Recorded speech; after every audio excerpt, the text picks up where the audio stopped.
I want to move into your juniors. It felt like from afar you went quite quickly up the ITF junior rankings, and I guess my question and almost topic on this is, I hear a lot of people say, "Oh, it's a waste of time playing juniors. Why play juniors? What's the point?"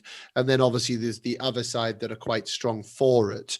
What's your take on that argument? Well, I mean, where I was at my level when was it, like 2018 when I started playing juniors, I would not have seen myself take that leap and go straight into the pros. I was still in school. I just started playing my first few grade fives or J5s, whatever they're called now. For me, juniors was extremely beneficial. Firstly, I enjoyed it a lot. My time there, being in a kind of a group of juniors, is so fun. It's the experience that you don't really get in the pros. Yep. Until you get obviously to that top level.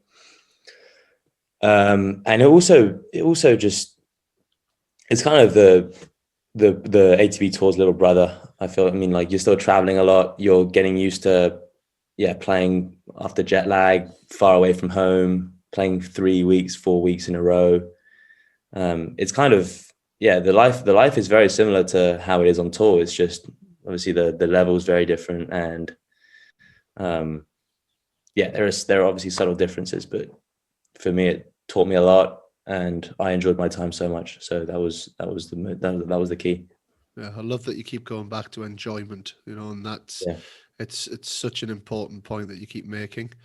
But I would be I guess, to give my opinion on it, I'm 100% with you.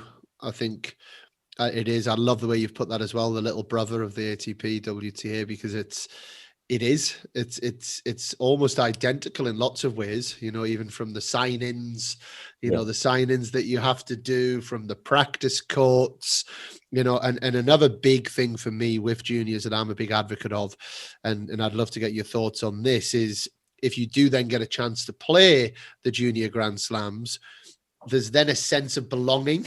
You're rubbing shoulders with the top guys. You might get an opportunity to practice with them, or you're in the same locker rooms. That even getting that journey from the hotel into Melbourne Park that might be different, or getting on the bus in New York to go 40 minutes across Manhattan to get into Flushing Meadows. When you do, or if you do then get the chance to do that as a professional player, I just think it just then feels right. And if I just don't mind sharing a quick story, like, I remember Liam Brody, who I've had the opportunity to do a bit of work with over the years, and I would call a good friend. In my opinion, Liam will be a top 100 player one day, because he's always believed he will be. And I remember at Wimbledon a few years ago, he walked in, and it was with Lloyd Glasspool, who hadn't had such a successful junior career, or hadn't played as so much ITF juniors. And there was Dominic Thiem. "Hey, Broads, how you doing?" And then we walked there, and then him and Kyrgios are going at each other, and it was so normal for Liam in that environment, whereas he was 250 in the world, pretty much the same ranking as Lloyd. But they were almost looking at, well, who's Lloyd? Who's this guy?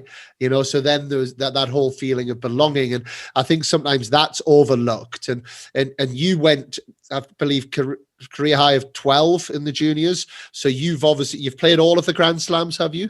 Yeah. Yeah. And tell the listeners what that experience is like as a junior.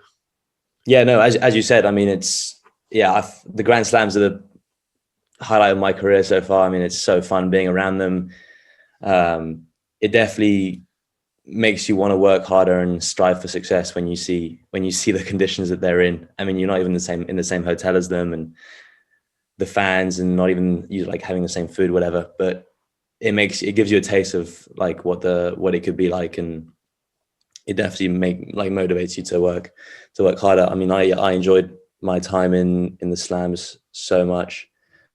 Playing matches there were different to any other junior event there was, especially Wimbledon, which is where I live. So I had a lot of people watching me and people I know. So that was great. That was probably the best time of my life. That week in 2019, unfortunately, we couldn't get it in 2020, which was such a shame. But yeah, I mean, for juniors, that's what I think. I think it's a great stepping stone. You see how the pros practice, how they play, and you see what the life is on tour, kind of. So you definitely mature a lot. And you made semi-finals of doubles? Yeah, made semis with Toby at Wimbledon, the first one. And I made semis with Felix as well in Australia, doubles as well. Unfortunately, we couldn't go any further, which was a shame. We lost in the super tie break. Right, okay.